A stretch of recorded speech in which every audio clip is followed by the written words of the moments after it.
இந்த நிகழ்வை தலைமை வகித்து சிறப்பித்துக் கொண்டிருக்கிற தமிழ்நாடு காங்கிரஸ் கமிட்டியின் தலைவர் இந்து சகோதரர் செல்வ பெருந்தகை அவர்களை,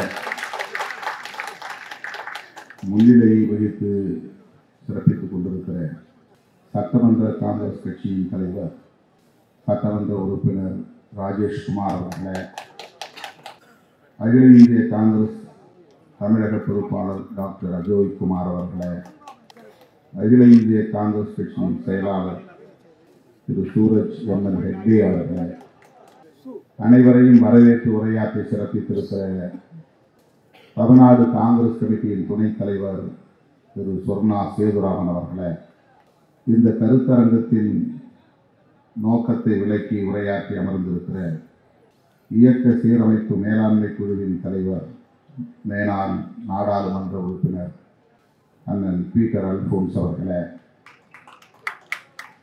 எனக்கு முன்னர் இங்கே புரட்சியாளர் அம்பேத்கர் அவர்களின் பங்களிப்பு குறித்து விரிவாக உரையாற்றி அமர்ந்திருக்கிற இந்த இந்து குழுமத்தின் தலைவர் திருமிகு என் ராம் அவர்களே, சமூக ஜனநாயகத்தின் தேவை குறித்து உரையாற்றி அமர்ந்திருக்கிற திராவிட இயக்க தமிழர் பேரவையின் தலைவர் பேராசிரியர் சுபவி அவர்களே, நன்றியுரை ஆற்றவிருக்கிற தமிழ்நாடு காங்கிரஸ் கமிட்டியின் பொதுச் செயலாளர் டி செல்வம் அவர்களே, மற்றும் காங்கிரஸ் பேரியக்கத்தின் முன்னணி தலைவர்களே, திரளாக கூடியிருக்கிற காங்கிரஸ் இயக்க தொண்டர்களே, உங்கள் அனைவருக்கும் என்னுடைய பணிவார்ந்த வணக்கத்தை தெரிவித்துக் கொள்கிறேன். இந்த அரிய வாய்ப்பை எனக்கு வழங்கியமைக்காக தமிழ்நாடு காங்கிரஸ் கமிட்டிக்கு முதலில் என்னுடைய நன்றியை உரித்தாக்குகிறேன். நேரு அம்பேத்கர் அரசியல் சட்டம் மிகவும் தேவையான ஒரு காலச்சூழலில் இந்த கருத்தரங்கத்தை தமிழ்நாடு காங்கிரஸ் கமிட்டியின் சார்பிலே ஒருங்கிணைத்திருப்பது பாராட்டுதலுக்குரியது. அண்ணன் பீட்டர் அல்போன்ஸ் அவர்கள் இது குறித்து சில நாட்களுக்கு முன்பு என்னிடத்திலே சொன்னார். அவசியம் இதில் கலந்து கொள்ள வேண்டும் என்று கேட்டுக்கொண்டார். செல்வ பெருந்தகை அவர்களும் இதில் நான் பங்கேற்க வேண்டும் என்பதை வலியுறுத்தினார். ஆகவே இந்த அரிய வாய்ப்பை வழங்கிய உங்களுக்கு மீண்டும் ஒரு முறை என்னுடைய நன்றியை உரித்தாக்குகிறேன். அண்மையில் நடந்த குளிர்கால கூட்டத்தொடரின் போது காங்கிரஸ் பேரியக்கத்தின் மக்களவை தலைவர் மதிப்பிற்குரிய ராகுல் காந்தி அவர்களின் தலைமையில் இந்தியா கூட்டணி தலைவர்கள் நடத்திய ஆர்ப்பாட்டங்களை, பேரணிகளை நீங்கள் கண்டிருப்பீர்கள். நாடு முழுவதும் புரட்சியாளர் அம்பேத்கர் அவர்களை பற்றி பேசக்கூடிய அளவுக்கு அதனை வெளிச்சத்திற்கு கொண்டு வந்தவர், சனாதன சக்திகளின் அம்பேத்கர் மீதான வெறுப்பு அரசியலை வெளிச்சத்திற்கு கொண்டு வந்தவர் நம்முடைய இளம் தலைவர் ராகுல் காந்தி அவர்கள். இந்திய தேசத்தை தனது காலடிகளால் குறுக்கும் நெடுக்குமாக நடந்தே அளந்திருப்பவர் ராகுல் காந்தி. எனக்கு தெரிந்தவரையில் மாவோவின் நெடும்பயணத்திற்கு பிறகு அரசியல் வரலாற்றில் மிகவும் முக்கியத்துவம் வாய்ந்த ஒரு நெடும்பயணம் ராகுல் காந்தியின் நெடும்பயணம். அவருடைய குடும்பத்திற்கு எந்த அளவுக்கு அரசியல் ஆபத்துகள் இருக்கின்றன என்பதை நாடு அறியும்.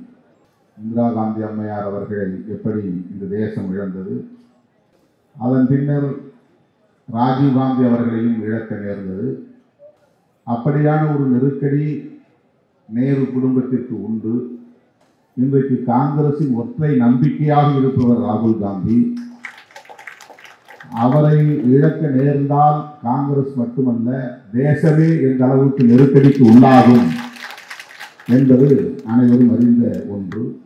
அப்படியான ஒரு நெருக்கடி இருப்பதை உணர்ந்த நிலையிலும், தந்தையை பறிகொடுத்த நிலையிலும், தனது பாட்டியை பறிகொடுத்த நிலையிலும், இந்த அரசியல் எவ்வளவு ஆபத்தானது என்பதை உணர்ந்த நிலையிலும் அதை பற்றியெல்லாம் பொருட்படுத்தாமல் நானும் என் குடும்பத்தின் வரிசையிலே, தந்தை பாட்டி ஆகியோரின் வரிசையிலே இந்த நாட்டுக்காக உயிரையும் இழக்க தயார் என்கிற அந்த துணிச்சலோடு தான்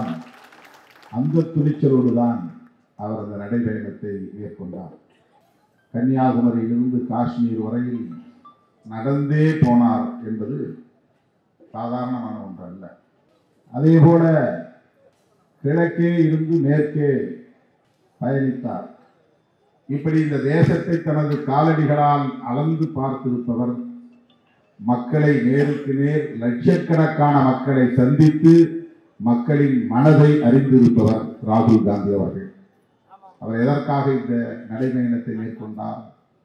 அந்த நடைபயணங்களின் போது அவர் எதை அதிகமாக பேசினார், உயர்த்தி பிடித்தார்? இந்திய அரசமைப்பு சட்டத்திற்கு பேராபத்து சூழ்ந்திருக்கிறது.